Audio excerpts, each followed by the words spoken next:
नमस्कार सभी दर्शकों को रक्षाबंधन की ढेर सारी बधाई, प्यार, शुभकामना।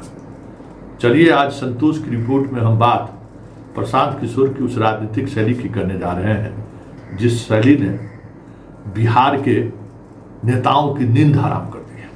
गजब, मतलब ये स्थिति है कि फोन करिए अभिनेता जी सबको तो पहला सवाल, संतोष जी फिर कुछ पीसी उसी हुआ है क्या?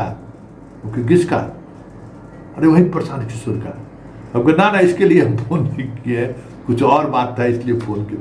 मतलब दहशत, मतलब स्थिति ये है कि टेलीविजन चैनल से लेके और सोशल मीडिया तक तमाम ऐसे नेता जो जिन्हें लग रहा है कि अब हमारा ही खुलासा प्रशांत किशोर करने वाले हैं, वो अपने अपने लोगों को कह रहे हैं कि देखते रहना, कुछ बयान तो कुछ नहीं आ रहा है। गजब गजब का दहशत कह सकते हैं।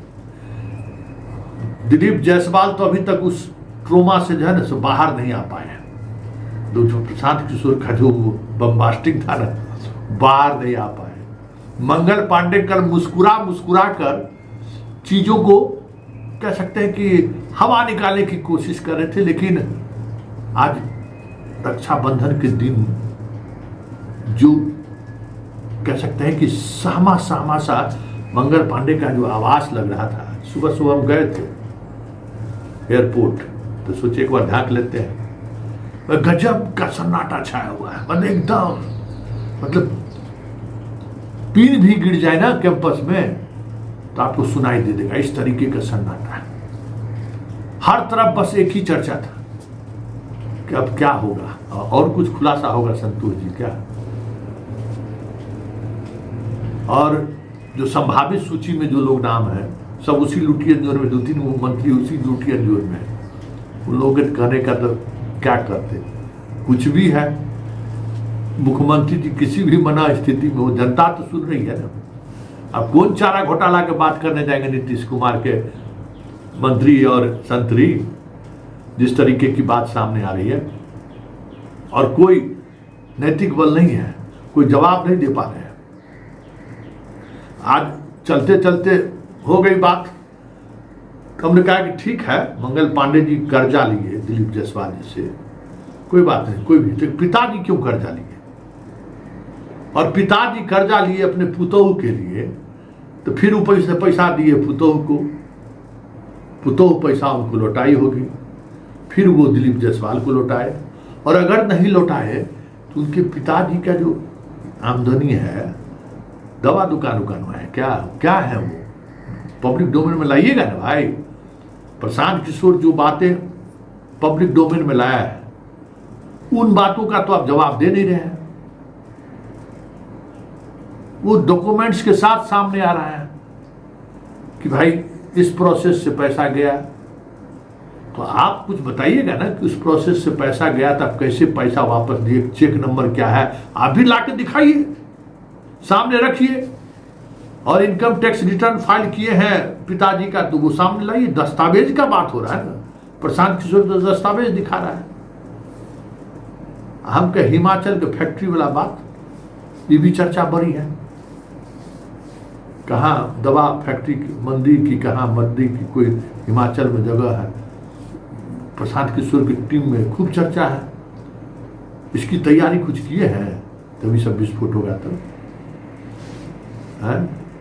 सिवान से दुबई तक में जो इन्वेस्टमेंट की बात ये लोग कर रहा है, उसका कोई तैयारी वारी किए हैं? अभी तो पर्दे खुला है। मतलब इतना कहना क्या था, कल भी हम चर्चा की थी, चेहरे उड़ गया है। मतलब सोच लीजिए प्रशांत किशोर कितने लोगों का नींद हराम किए हुए, इसका अंदाजा शायद आपको नहीं होगा। ब्यूरोक्रेसी की तो बात ही छोड़ दीजिए, ब्यूरोक्रेसी वाला तो सब लगता है कि वेंटिलेटर पर पहुंच गया है, समझे। सब कान लगाए मीडिया में लगाए हुए हैं, कहीं से कुछ सुनाई दे दे, कहीं से कोई बात सामने आ जाए। मतलब प्रशांत किशोर ने भ्रष्टाचार के खिलाफ मोर्चा क्या खोला है, सच्चाई यही है कि पूरी सरकार हिल गई है। और जिस स्तर पर हिलडोल हो रहा है, इसकी कल्पना शायद आप नहीं कर रहे। चलिए, जो सवाल मेरा मंगल पांडे से है, या जो सवाल मंगल पांडे के जवाब के बाद सामने आया है, हमने सोचा कि सबसे पहले प्रवक्ता नीरज ही सामने आए थे, तो हमने सोचा, और कारोबारी भी हैं, बड़े कारोबारी हैं, उनको इनकम टैक्स, बाकी चीज, TDS, PDS, GST वगैरह की अच्छी जानकारी भी है, इसलिए हम उन्हीं से सवाल डाल दिए। और वो तमाम सवाल हमने उनसे पूछ लिया जिन सवालों से मंगल पांडे बचते दिख रहे थे। जरा उन सवालों का जवाब सुनिए, और जवाब सुनने के साथ ही इंतजार कीजिए कि अब किसकी बारी है। वैसे प्रशांत किशोर ने जो राजनीति की शुरुआत की है, चुनाव परिणाम पर इसका क्या प्रभाव पड़ेगा ये तो आने वाला वक्त बताएगा। लेकिन जो दो मुद्दा सबसे ज्यादा रंग लाते रहती है हर चुनाव में, लॉ एंड ऑर्डर और भ्रष्टाचार, इस दोनों मुद्दा पर बीजेपी और जदयू इस तरीके से घिरती हुई दिख रही है। प्रशांत किशोर तो ये कर दिया है, ये क्रेडिट तो प्रशांत किशोर को जाएगा कि बिहार की राजनीति में जो ये नैरेटिव सेट हो गया था ना 2005 से, उस नैरेटिव को प्रशांत किशोर ने ध्वस्त कर दिया है कि अब आप जंगल राज नहीं कह सकते, अब आप चारा चोर नहीं कह सकते। भले सरकार की आपकी हो, ईडी आपकी हो, आर्थिक अपराध इकाई आपकी हो, स्पेशल विजिलेंस यूनिट आपकी हो, विजिलेंस आपकी हो, लोकायुक्त में नियुक्ति नहीं करना है जो कोई कंप्लेन कर सके, हाई कोर्ट की स्थिति सबके सामने है ही। तमाम अनुकूल परिस्थिति के बावजूद भी प्रशांत किशोर ने तो ये पब्लिक इमेज या पब्लिक के अंदर एक डिस्कोर्स तो खड़ा कर ही दिया है कि ये सरकार भी उसी तरीके की दागी वाली सरकार है जिस तरीके से आरोप लालू की सरकार पर लगे थे। सुनिए नीरज जी की सफाई। हमारे साथ बीजेपी के प्रवक्ता नीरज जी हैं। नीरज जी, मंगल पांडे जी पर जो प्रशांत किशोर ने जो कहा है जी, जो कई गंभीर सवाल उसने खड़े किए हैं, पार्टी एज ए प्रवक्ता आपका क्या, मंगल पांडे जी से आपकी बात भी हुई होगी, क्या तथ्य है वो? देखिए, प्रशांत किशोर जी को भी तथ्य मुझे लगता है कि मालूम है। वह सिर्फ सनसनी फैलाने के लिए इस तरह की बयानबाजी किए हैं। मीडिया में बने रहने का शायद उनको शौक है। बचपन में हम लोगों ने कहानी पढ़ी थी अखबार में नाम, तो अखबार में नाम पाने के लिए एक लड़का कुछ भी कर रहा था, लास्ट में बेचारे का एक्सीडेंट हो गया। तो मुझे भय लगता है कि इतने अच्छे आदमी हैं, बिहार में राजनीति शुरू किए हैं, कहीं ऐसा ना हो कि अखबार में नाम वाली कहानी इनकी हो जाए। क्या था मामला सर कि उन्होंने, जब मंगल पांडे जी मिनिस्टर बिहार में थे, उनको दिल्ली में एक फ्लैट लेना था। तो आप सोचिए कि मंत्री रहते हुए उनके पास इतना पैसा नहीं था कि वो फ्लैट खरीद सके, और ऐसे आदमी पर भ्रष्टाचार का आरोप लगाना अपने आप में हास्यास्पद है। तो उन्होंने दिलीप जायसवाल जी से, उनके पिताजी ने कर्ज लिया 25 लाख रुपया। मेरी आवाज आ रही है? हाँ, सुन रहे हैं सर। हाँ सर। और वो कर्ज चेक के माध्यम से आया। अब ये समझने वाली बात ये है कि कोई आदमी अगर घूस लेता है, आप भी संतोष जी समझते होंगे, तो चेक से कोई घूस नहीं लेगा। इतना बेवकूफ धरती पर कोई नहीं होता है। तो वो चेक से पैसा आया अनसिक्योर्ड लोन के रूप में।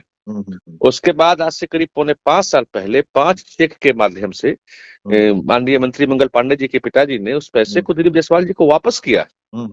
तो और ये उनके इनकम टैक्स रिटर्न में भी दिखाया गया, जब तक वो लोन चला वो दिखाया गया।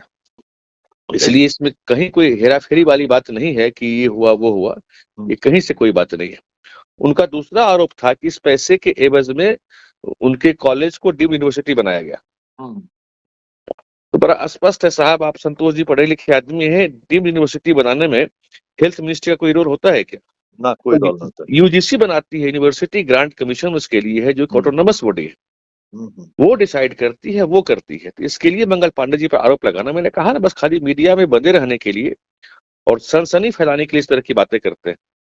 तीसरा आरोप उनका था एम्बुलेंस का, कि एम्बुलेंस खरीद में भ्रष्टाचार हुआ। साहब, मामला हाई कोर्ट में लंबित है, केस चल रहा है, और एम्बुलेंस कंपनी को अभी तक 1 रुपये का भी भुगतान नहीं हुआ है। अब समझिए, जब 1 रुपये का भी भुगतान नहीं हुआ है तो कहां से उसका मतलब भ्रष्टाचार की संभावना बनती है? कहीं नहीं बनती। और जो टाइप सी एम्बुलेंस की बात हो रही है, कहते हैं कि इस राज्य में इतना में खरीदा गया, इस राज्य में इतना में खरीदा गया। तो आप गाड़ियों का मॉडल देखते हैं तो उसका कीमत क्या, कहीं देखेंगे तो लिखा रहेगा 20 लाख से शुरू होता है, 30 लाख तक जाता है। तो टाइप सी एम्बुलेंस में भी सर 15,81,000 से मैं एक्स शोरूम प्राइस की बात कर रहा हूँ, शुरू होकर के करीब 25,81,000 तक जाता है। फिर इसका इंश्योरेंस होता है, रजिस्ट्रेशन होता है, ऑन रोड प्राइस इसका 28-29 लाख रुपए पड़ जाता है। और जो नीचे के मॉडल है उनका कम पड़ता है टाइप सी में। तो ये सब बेबुनियाद आरोप है, निराधार आरोप है। आप type C ambulance force company का गूगल पे क्या प्राइस है, कोई भी आदमी जाके चेक कर सकता है। और दिखाता है कि साढ़े 15 लाख या 15,81,000 से लेके 25,81,000 तक का टाइप सी का दाम है। अब ये एक्स शोरूम है प्लस इंश्योरेंस टैक्सेस सब अलग से। तो इसमें कहीं से कोई भ्रष्टाचार की बात नहीं है, सिर्फ मीडिया में सनसनी फैलाने के लिए, जनता को गुमराह करने के लिए, धोखा देने के लिए इस तरह की बातें ये करते हैं जी। अच्छा नीरज जी, आप खुद एक बड़े कारोबारी हैं जी। खाता से लेन देन का मतलब है कि आप व्हाइट मनी आपको चाहिए जी। उसमें कोई दो मत नहीं है कि मंगल पांडे जी के पास उतना व्हाइट मनी नहीं रहा होगा इसलिए उन्होंने जायसवाल जी से लिया। नहीं, ये बिल्कुल नहीं, व्हाइट और ब्लैक का कुछ नहीं है। नहीं उन्होंने 86 लाख में फ्लैट लिया है। आप जिस दिशा में बात को ले जाना चाह रहे हैं उस तरह नहीं, हम उस दिशा में कोई दिशा नहीं ले जाना चाह रहे हैं। हम दिशा ये लेना चाहते हैं कि जब आप अकाउंट में पैसा ले रहे हैं इसका मतलब आपको व्हाइट मनी आप ले रहे हैं। हम मेरा ये कहना है कि आप व्हाइट मनी चाह रहे हैं जो आपको चेक के माध्यम से उनके फ्लैट किसके नाम से रजिस्टर्ड है? फ्लैट माननीय मंत्री जी की पत्नी के नाम से रजिस्टर्ड है। तो सास ससुर और पुतौह के बीच ये जो ट्रांजैक्शन है वो सीधा ट्रांजैक्शन भी दिलीप जायसवाल और पत्नी के बीच हो सकती थी, मंगल पांडे के पत्नी के बीच। देखिए माननीय मंगल पांडे जी को हो सकता है, यह उनको कहने में दिलीप जायसवाल जी को हमको नहीं मालूम है, पैसा मांगने में खराब लगा होगा तो इनके पिताजी ने पैसा मांगा उनसे और उन्होंने दिया और वो फिर अपना पारिवारिक पैसा उसमें और मिला करके तब वो अपनी बहू के खाते में पैसा को ट्रांसफर किए। वो 30 लाख रुपया, 25 लाख वहां से कर्ज आया और पैसा मिला करके 30 लाख रुपया अपनी बहू के खाते में इन्होंने ट्रांसफर किया, और जो कि बिल्कुल उनके आईटीआर में दाखिल है और माननीय अध्यक्ष जी के भी आईटीआर में दाखिल है ट्रांजैक्शन। लेकिन एक बात ये भी है, आप पार्टी के कारोबारी के साथ साथ आप पार्टी के प्रवक्ता भी हैं। जी जी। ये एक आरोप जो प्रशांत किशोर का है, चुनाव उन्होंने लड़ा, उसमें उस लोन की कहीं चर्चा नहीं है, जबकि वो पत्नी अगर कोई लोन लेती है चाहे वो अपने। बढ़िया सवाल संतोष जी, मैं सवाल का इंतजार कर रहा था कि कोई पत्रकार मुझसे सवाल पूछते, लेकिन कोई इस बात को पकड़ नहीं पाए थे, नहीं पूछे थे, आपने पूछा, बड़ा अच्छा लगा। प्रशांत किशोर जी उसमें डेट बता रहे हैं कि देखिए डेट का ट्रांजैक्शन क्या है, कुछ 19/8/2019 की जिक्र वो कर रहा है। यानी कि कौन सा महीना हुआ सर? 8वां महीना हुआ। आदमी आईटीआर कब फाइल कर देता है? मार्च अप्रैल तक फाइल कर देता है। वह उस साल में नहीं दिखेगा, वह अगले साल में दिखेगा, और अगले साल का आप रिकॉर्ड देखेंगे वह दिख रहा है, वह स्पष्ट है, दिख रहा है। और मंगल पांडे जी के चुनावी हलफनामे में भी उस फ्लैट का जिक्र है, लेकिन वो उस साल कैसे दिखेगा जब आईटीआर के रिटर्न का फाइल का समय समाप्त हो गया, तो वो कैसे दिखेगा? अगले नहीं तो मंगल पांडे जी अपनी संपत्ति के बारे में क्या इलेक्शन कमीशन के उसमें डिक्लेरेशन में है, अगले साल दिखाया गया है उसको, क्योंकि उस साल का समय खत्म हो गया था। अच्छा, तो उनके चुनाव में फिर दिखाया गया है अगले साल के हलफनामे में, बिल्कुल है ये। चलिए, तो मतलब मुख्य सवाल यही था कि वो चीजें उन्होंने अपने बिहार की जनता को ये टेक्निकल बात भी समझनी चाहिए, और आपने अच्छा सवाल किया। हाँ, तो ये उस साल आप भी इनकम टैक्स फाइल करते हैं, तो आप 8वें महीने में ट्रांजेक्शन कर रहे हैं, 10वें महीने में कर रहे हैं, तो पिछले साल में कैसे आएगा? वो नहीं आएगा ना। असेसमेंट ईयर अलग होता है, फाइनेंशियल ईयर अलग होता है, अलग होता है। ये प्रशांत किशोर जी ठीक है, पढ़े लिखे आदमी, लेकिन बातों को घुमा करके वो बेवकूफ बनाना चाहते हैं। उनको लगता है कि बीजेपी के जो प्रवक्ता है बेवकूफों की टोली है। ऐसा नहीं है साहब, यहाँ भी समझदार लोग हैं। लेकिन एक बात, मतलब दिलीप जायसवाल पर जिस तरीके का आरोप उन्होंने लगाया, उस समय में पार्टी प्रवक्ता से लेकर पार्टी के तमाम नेता चुप रहे, लेकिन मंगल पांडे पर जैसे ही अटैक हुआ सब लोग अटैक के मूड में आ गए। उस समय भी लोग बोले थे, उसमें मैंने भी कहा था, और माननीय स्वयं माननीय हमारे अध्यक्ष जी दिलीप जायसवाल जी ने एएनआई को बयान दिया था। नहीं, एएनआई को बयान देना मतलब आप व्यक्तिगत सवाल पब्लिक डोमेन में आया था। अभी भी हम कहेंगे मंत्री जी को आपके माध्यम से कि आप किसी एक चैनल, प्रशांत किशोर ने पब्लिक डोमेन में ये बात रखी है। जी हम उम्मीद करते हैं कि मंत्री जी भी आप जिस आईटीआर की बात देखिए, जो प्रशांत किशोर ने डॉक्यूमेंट्स दिखाया है, हम उम्मीद करेंगे बीजेपी से और मंत्री जी से भी ये सवाल। देखिए अभी इस समय हम इसलिए आपको फोन किए, मंत्री जी के आज के प्रेस कॉन्फ्रेंस की अभी तक कोई जानकारी मीडिया को नहीं आई है। सर मंत्री के पास कल जितने मीडिया वाले लोग गए हैं, जो तथ्य मैं बता रहा हूँ, सारे तथ्य कम से कम 20 टेलीविजन चैनल। नहीं तो हम चाहते हैं कि हम लोगों की इच्छा है कि प्रशांत किशोर को ठीक आप उसी तरीके से जवाब दीजिए, उसी चेक का नंबर के साथ जवाब दीजिए, उसी ITR के साथ जवाब दीजिए, तब पब्लिक डोमेन में वो सारी बातें आएंगी। आप माननीय मंत्री जी से बात कर लीजिए, उन्होंने दिया है मीडिया में ये चीज, आप उनसे बात कर लीजिए, आपको सब मिल जाएगा। नहीं उन्होंने कोई डॉक्यूमेंट्स सार्वजनिक नहीं किया, उन्होंने सिर्फ बातें कही हैं, क्योंकि प्रशांत किशोर ने सीधे तौर पर डॉक्यूमेंट्स के सहारे उन्होंने अपनी बात रखी है। हमें लगता है कि पार्टी प्रवक्ता को भी और मंत्री जी को भी अभी कोई काम तो है नहीं ना। हाँ, वो सिर्फ बिहार में सनसनी फैला रहे हैं और हम सही बात है, बिहार को विकसित राज्य बनाना है, विकसित राज्य बनाना है। हाँ, तो क्या है ना सर कि वो हम करेंगे विकसित राज्य की बात, विकसित भारत की बात, वो हमको चाहेंगे कि खींच के हमको कीचड़ में ले जाए, तो हम नहीं जाने। लेकिन कमल तो कीचड़ में खिलेगा ना, कमल बिल्कुल कीचड़ में खिलेगा, लेकिन वो घसीट कर हमको नाला में ले जाना चाहेंगे, नहीं जाएंगे, समय नहीं मेरे पास में। चलिए बहुत बहुत धन्यवाद नीरज।